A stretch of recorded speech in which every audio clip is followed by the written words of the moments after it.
नमस्कार, आप सभी का रमेश सुरेल यूट्यूब चैनल पर बहुत हार्दिक स्वागत है। बेसिक कंप्यूटर इंस्ट्रक्टर भर्ती, कंप्यूटर अनुदेशक भर्ती 2022 में एक्सपर्ट का खेल समझिए। ये एक्सपर्ट कितने ज्ञानी हैं, जो राजस्थान कर्मचारी चयन बोर्ड द्वारा गठित एक्सपर्ट कमेटी का ज्ञान देखिएगा। इससे पहले वाली वीडियो में मैंने कुछ आईआईटी, कुछ यूनिवर्सिटी के प्रोफेसरों के बारे में, वैज्ञानिकों के बारे में चर्चा करी। आज मैं इस बात पर चर्चा करना चाहूंगा कि राजस्थान कर्मचारी चयन बोर्ड के एक्सपर्ट ने जिस बुक को बेस मानकर उत्तर दिया, उसी बुक को लिखने वाले लेखक स्पष्टीकरण दे रहे हैं कि इसका आंसर ये है। इसका मतलब कि राजस्थान कर्मचारी चयन बोर्ड के द्वारा गठित जो एक्सपर्ट कमेटी के विशेषज्ञों को बुक भी पढ़नी नहीं आती। बुक में क्या लिखा है, उसका भावार्थ, उसका एक्सप्लेनेशन भी उनको ढंग से समझ में नहीं आता है। तभी तो ऑथर भी अपने आप में एक्सप्लेन करके बता रहा है कि मेरी बुक में लिखने का मतलब यह है। जिस बुक को बेस बनाकर एक्सपर्ट अपना आंसर दे रहे हैं वो समझ नहीं पा रहे हैं, उनकी समझने में गलती है या मानवीय गलती है या जानबूझकर की गई है, ये तो वो विशेषज्ञ ही जाने, उनको ही मालूम। लेकिन इस गलती की वजह से राजस्थान के हजारों लाखों छात्र पीड़ित हैं, वो अपनी नौकरी से वंचित हैं। न्याय की मांग उठाते उठाते थक गए हैं, कोर्ट के चक्कर लगाते लगाते थक गए हैं, सबूत जुटाते जुटाते थक गए हैं कि हम जाएं तो जाएं कहाँ, करें तो करें क्या।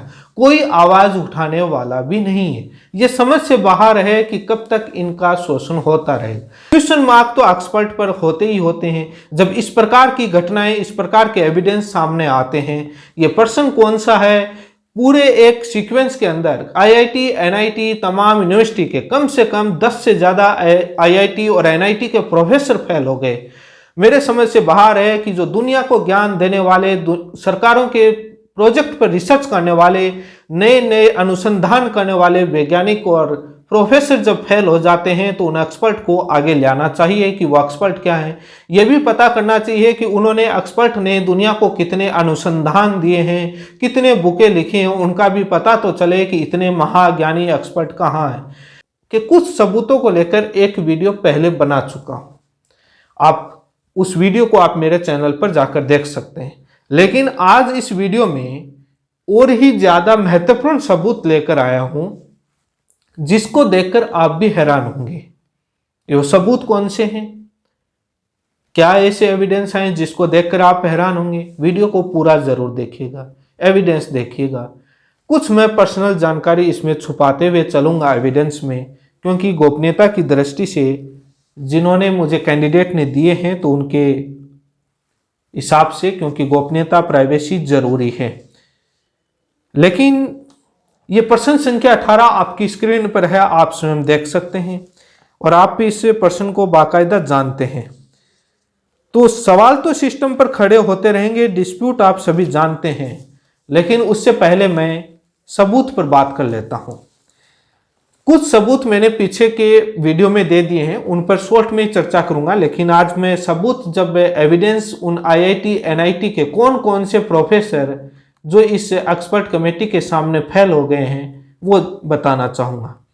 बिट्स पिलानी राजस्थान की जो कॉलेज है उसके प्रोफेसर, सीनियर IEEE के मेंबर, ACM के मेंबर, जो अनुसंधान करने वाले हैं उनके सीनियर मेंबर हैं, उनका रिप्लाई आया, वो आपके स्क्रीन पर है। वो कह रहे हैं कि इस क्वेश्चन का आंसर ऑप्शन डी होगा और बोर्ड का आंसर ऑप्शन ए है।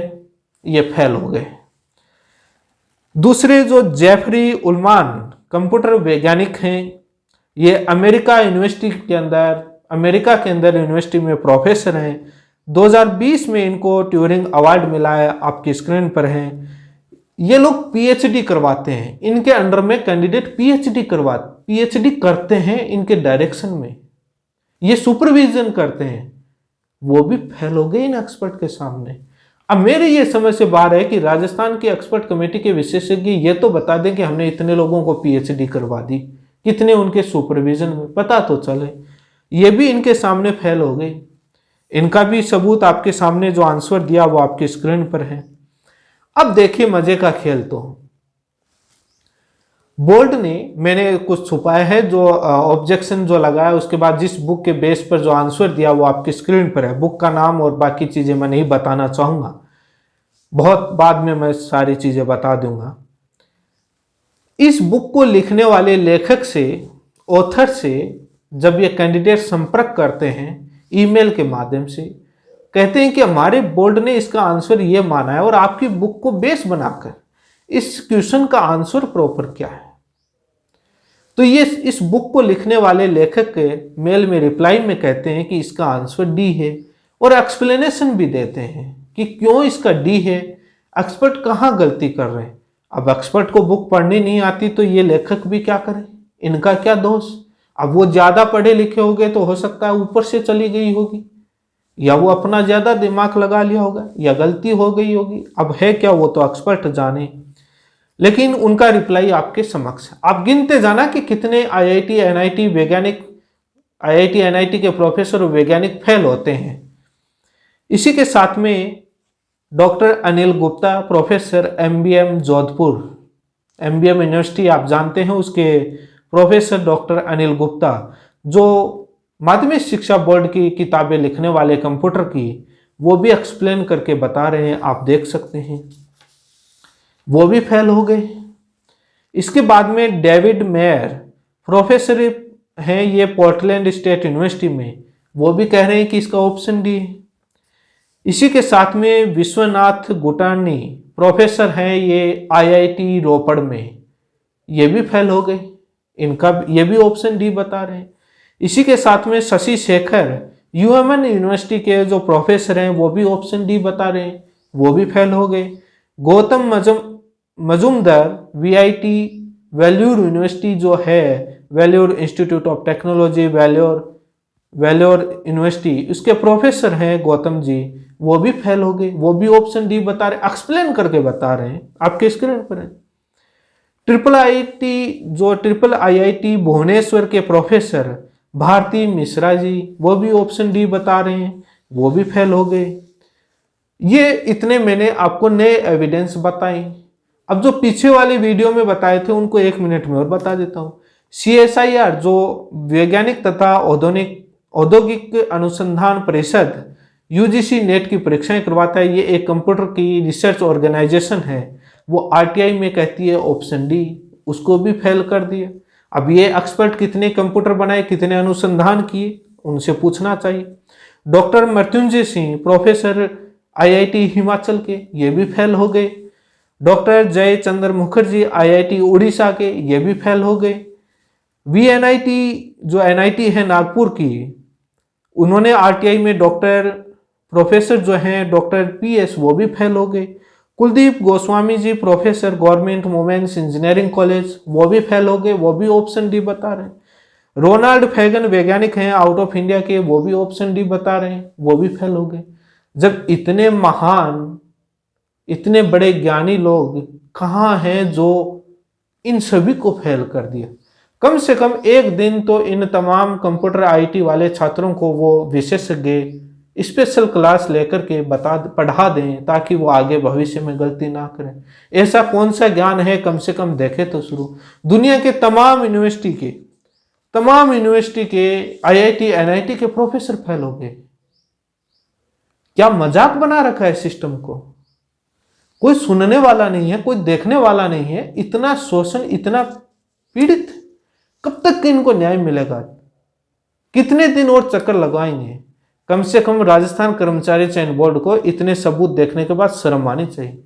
उनके पास कोर्ट में जवाब देने के लिए जवाब भी नहीं बचेगा, और हो सकता है कोर्ट से फटकार भी मिले जब ये देखेंगे कि थोड़ा बहुत तो माइंड लगा लिया करो, थोड़ा इनसे ले लिया। इसीलिए बोलता हूं कि री ऑब्जेक्शन मांगना चाहिए इनको, लेकिन समझ से बाहर है कि खेल क्या चल रहा। इतने वैज्ञानिक यूनिवर्सिटी के प्रोफेसर फेल हो गए, RTI एविडेंस फेल हो गए, तो ये कौन से महाशय हैं जो ज्ञानी है, ये सही है। इतने एविडेंस को जब देखा जाता है तो ये साफ नजर आता है कि ये जानबूझकर किया गया है। अब क्यों किया गया, ये भी एक जांच का विषय बनता है। ऐसे एक्सपर्ट पर लाखों रुपए का जुर्माना लगाना चाहिए। ये एक्सपर्ट हैं या बाद में ऐसे ही किसी को उठा करके एक्सपर्ट बना देते। ऐसा मामला यहां पर नहीं, ऐसा मामला बाहर भी है। और भी एजेंसियों के अंदर है, कई बार फटकार लगाई है, कई बार क्या क्या नहीं कहा है इनको। ऐसा मामला माध्यमिक शिक्षा बोर्ड की रीट 2018 में भी आया था। वो सुप्रीम कोर्ट से फैसला स्टूडेंट हार गए, उसके बाद मैंने प्रयास किया, तब वो खुलासा हुआ, लेकिन उसके बाद उनके रास्ता नहीं बचा, सुप्रीम कोर्ट से आगे जाएं कहाँ, तो एविडेंस वो यूज नहीं कर पाए, पुनः हाईकोर्ट में लगाया, अभी मामला वो पेंडिंग में है। लेकिन समझ से बाहर जिस बुक को लिखने वाला लेखक, सपोज कीजिए कि एक संविधान लिखा डॉक्टर भीमराव अंबेडकर ने और उस कमेटी ने, जब वो मेल के माध्यम से ये कह दे कि मेरे संविधान में लिखने का भावार्थ ये है, तो उसको नीचे पढ़ने वालों की या पढ़ाने वालों की, कॉलेज वालों की क्या औकात, वो कह दें कि नहीं नहीं नहीं अंबेडकर जी आप गलत हैं, हम जो आपकी बुक को पढ़ के हम कह रहे हैं वो सही है। मजाक है, जिसने बुक लिखी उसको फेल कर दिया। ये तमाम एविडेंस आपके सामने मैंने दिखाए। आप सरकार के पास आवाज उठाते रहें, क्योंकि इसकी आवाज उठाने वाला कोई भी नहीं है। आपने देखा होगा कि तमाम संगठन के नेता मात्र इतना ही काम करते हैं कि आंसर की जारी कर दो, डॉक्यूमेंट वेरिफिकेशन कर दो, रिजल्ट निकाल दो, ज्वाइनिंग कर दो। उनका काम इतना ही लिमिट का है। वो सिस्टम को ठीक करने के लिए नहीं लड़ते। पेपर सेट और एक्सपर्ट को थोड़ा सबक सिखाने का काम नहीं करते, बोर्ड को सबक सिखाने का काम नहीं करते, ताकि आगे भविष्य में ऐसी गलती ना हो। और बोर्ड के पास पहुंच जाते हैं। बोर्ड को वैसे ही संगठन के नेता और वैसे ही लोग चाहिए जो जनता को जपाए रखें। ऐसी मांग उठाने वालों की दबा दी जाती है, क्योंकि सिस्टम पूरा हाईजैक है। चाहे मीडिया हो, चाहे सोशल मीडिया हो, चाहे तमाम जगह पूरे सिस्टम को हाईजैक कर रखा है। आपकी आवाज ही नहीं पहुंचाई जाती, पहुंचने ही नहीं दी जाती, दबा दी जाती है। तो ये खेल है